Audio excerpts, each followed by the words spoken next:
Alright, so the title here might be a little misleading. What I did was so much worse than an itemless run. Because in an itemless run, you can use magic. So you could throw fire at people, heal yourself at a reasonable pace, summon minions to do your fighting for you. No. Not here. Let me explain. First, I am not allowed to use any item that is not mission essential. So I am allowed to pick up the golden party stone of Jurgen Scroll. Why do I do this to myself? I have a speech impediment. Oh, that was such a hard line to say. Why did I write it in the script? But on top of the no item restriction, I also have to contend with no magic. Nothing can be equipped in my hands. So that's right. For this run, I have my naked body, powers, shouts, and my rated E for everyone hands. With that out of the way, let's get into the video. Myself, my hubby, and 2 war criminals ride in the town on our double date. I have warned that Ulfric is a bit of an introvert, so he probably won't be talking much. Once we arrive in town, I realize it's full of LARPers. There must be a convention nearby. Sadly, it turns out my darling Lokir does not approve of LARPing, and this group may take it just a bit too seriously. Halt! You're not gonna kill me! Archers! Anyone else feel like running? In my panic, I quickly decide my race and spend a fair amount of time ensuring that I look as much like a tiger as possible.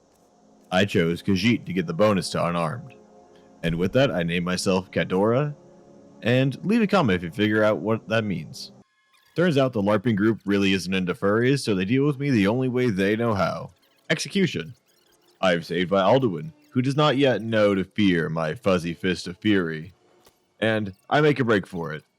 Sadly, my hands are currently bound, so my reckoning cannot be brought down on Alduin quite yet. That's not really a joke either.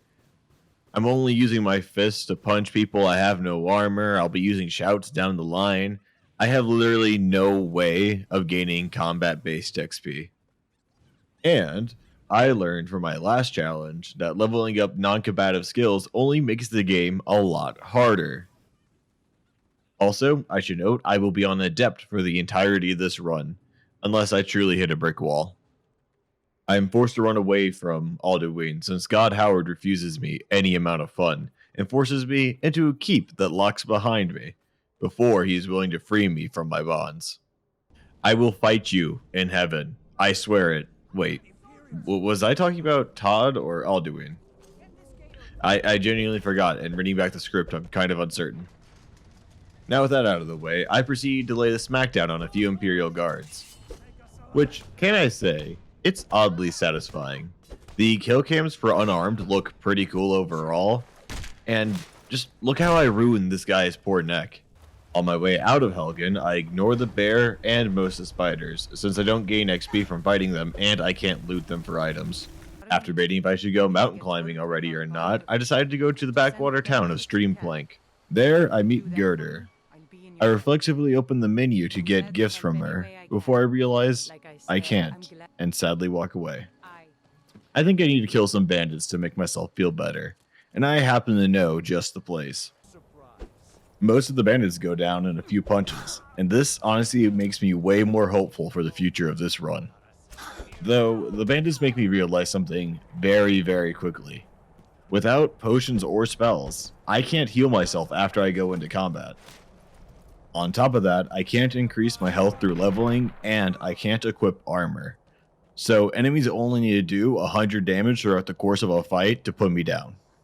Luckily, I develop a brand new tactic that I like to call, put them on hold. If I can get far enough away from the enemy, I can call Ali Oxenfree, and make them wait for an entire hour.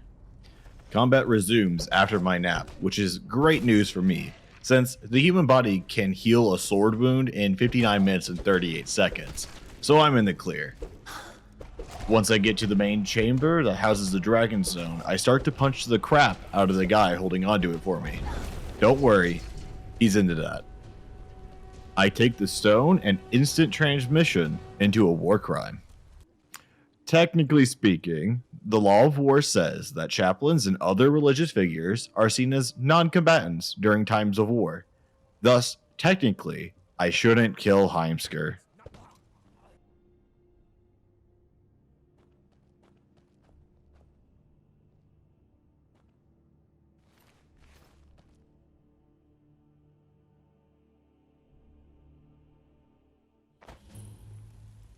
Either way, after my brief stint at The Hague, I make my way to talk to the president.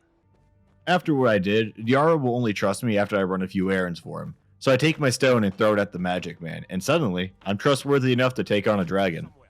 I go to the Western Watchtower and talk to this guard who informs me that he hoped for more than just a naked cat with a bad attitude as reinforcements. I decide I need to play this smart, or this dragon will blast me to Kingdom Come. So I let the guards get his attention before I just go in and start wailing on him. I notice very early on that his tail slam does about half my health, so I need to play this a lot smarter. I run away and wait until he's at much lower health before I go in for the glory kill, stealing the valor from literally every guard here. After discovering that I am part dragon, some old dudes start to shout at me on the street. I ignore them and go talk to Jarl Balgruuf, who thinks I should definitely go visit the cat-calling old dudes who live in a house that nobody visits ever. It just so happens I agree with his assessment. On the way, I get this really awesome glory kill on this bandit. I just had to share. It looked neat. I sprint up the mountain and kill everything in my way, but the troll. That troll could absolutely destroy me. I even check every tablet to get the Voice of the Sky ability, which stops animals from attacking you. Which should be fairly useful overall since I can't afford a carriage due to my chronic lack of money. Once I get to the crazed old man cult, they make sure I can scream really loud and jog at a decent pace. I pass both tests rather easily and get sent out to find yet another item I have to carry on my person due to quest purposes. With my new goal in mind, I rush off to Ustengrav. I hope I'm saying that right. To punish me for my naked hubris, I get knocked down by a cold breeze. Once I get back on my feet, I force my way through the rest of the crypt with very little difficulty. And what's this? A person stole my horn? But good news, they invited me over to their place in Riverwood, and it'd be rude to decline such an invitation. Once I get there, it's too late. Social interaction chases me down the way of these cultists. They have powerful magic and decent weapons, so I try to get away and run into the tavern. After a few trips in and out of the tavern, I get Alvar and the town guards to kill the cultist. After my hard-fought battle, I decide to go into the tavern to relax. This pretty lady invites me into her basement, and my mind starts to wander. I get exactly what I wanted. The horn. She tells me to meet at a dragon burial ground for our second date. I tell her I'll meet her there after I stop by a mountain to go talk to some old men. Once I show up with the old men, they start to scream really loudly at me and teach me to do the same. After that visit to my grandfather's, I go visit my scaly friend, Alduin.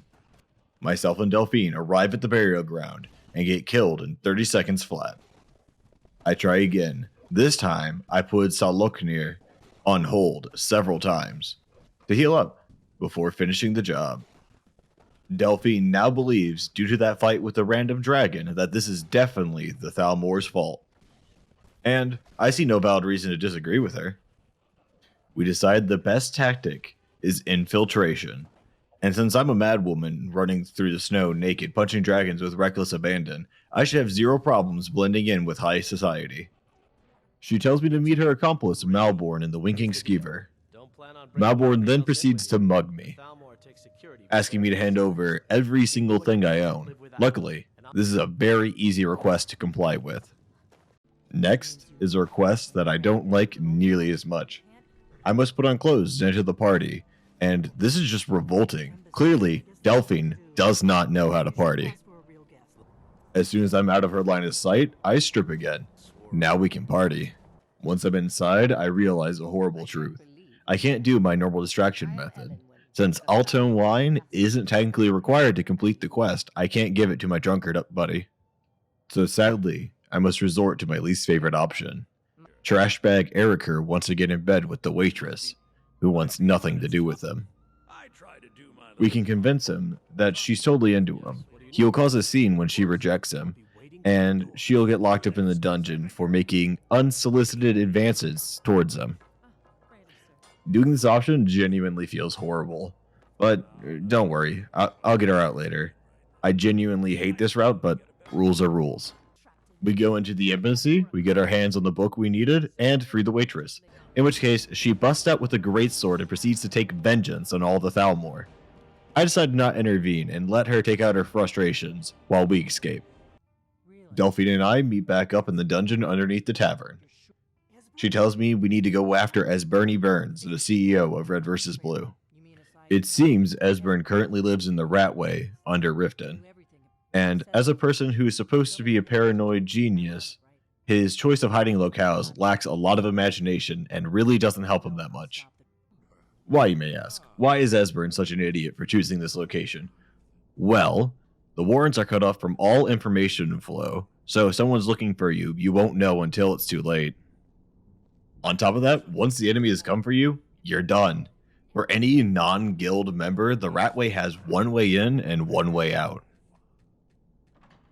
All the Thalmor has to do is send a small party of about 15 or so down into the Ratway, station another 15 outside to stop any unwanted naked cats from entering, and boom, they've captured Esbern, and he has nothing he can do about it. But hey, to give him some credit, at least he managed to slap 47 locks on one door.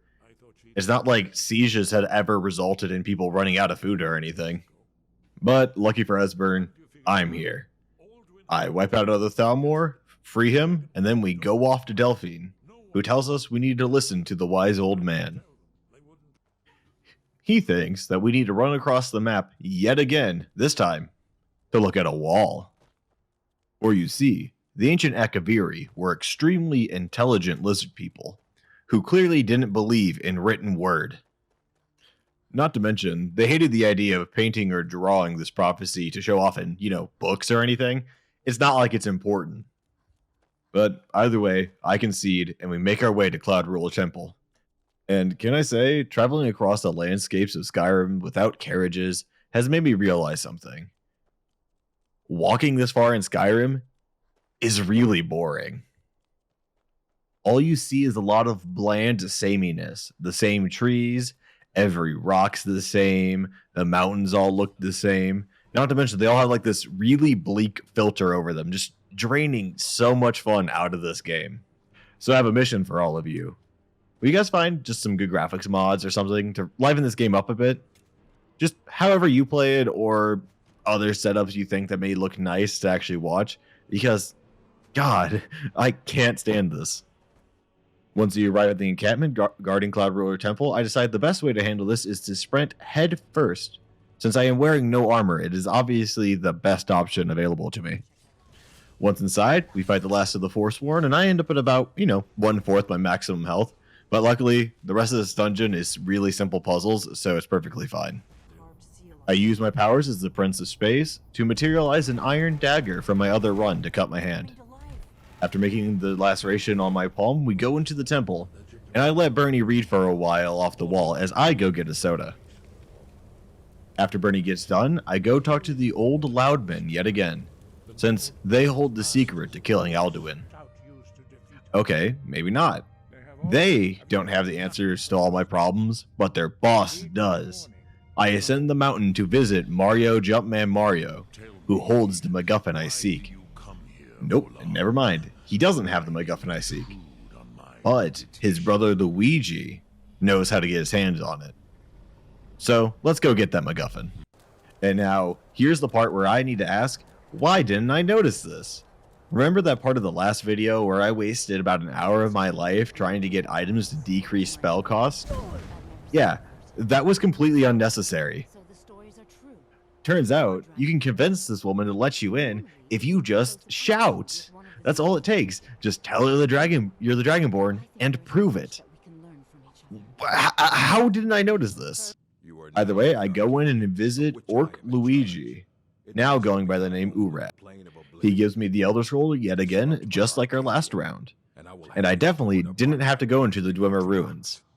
And I definitely didn't hate the entire time I was in Blackreach. Now, with the Elder Scroll, I'm able to watch the group that failed to kill Alduin last time in HD. Could you imagine if this game made you need them for the last fight? I mean, they failed. Come on. Come on. But speaking of Alduin, the headache of a lizard is back. And this is the part where I learned that dragon fights are actually the worst thing in the world. I keep using Dragon Rend on Alduin to bring him down, and each time he hits me with his wing or breath attack, it does just about half my health. This leads to me relying far too heavily on Parthenax, who goes down when Alduin's at about 2/3 of his maximum health. So I decide I need a new tactic. I find a nice place just down the path that allows me to rest to full health. I run up, take about 3% of Alduin's health before retreating again. In totality, using this tactic, the fight took about 30 minutes and several days of in-game time. Truly, an epic final encounter. You know, that was an amazing fight to end this game on. Wait, Alduin? Alduin. Well, Alduin just leaves, so I guess it's time to kidnap his friend. The Geriatrics Club suggests that we use the fireproof wooden castle to trap the dragon. But this can only be done after a brief dinner with the boys, where we agree not to fight. I shout at Odahviing, "Come at me, bro," and oh boy does he. Yeah, I bet he regrets doing that. I spam through all of his dialogue until he decides he's tired of me skipping his lines, and just offers me a ride to Skuldafn. After dropping off the armorless, weaponless person in hostile territory, Skywing Hunter leaves, certain he has just sealed my fate. But little does he know, I learned some ancient wisdom from my friend Sun Tzu. If you know your enemy and know yourself, you need not fear the result of 100 battles. If you know yourself, but not your enemy, for every victory gained, you will also suffer a defeat. If you know neither the enemy nor yourself, you will succumb in every battle. And finally, if you know you can outrun your enemy, then why not? I know if you Google the quote, you won't see that last line. Just trust me, it was always there. I take my old friend's words to heart and proceed to bolt through the entirety of this place.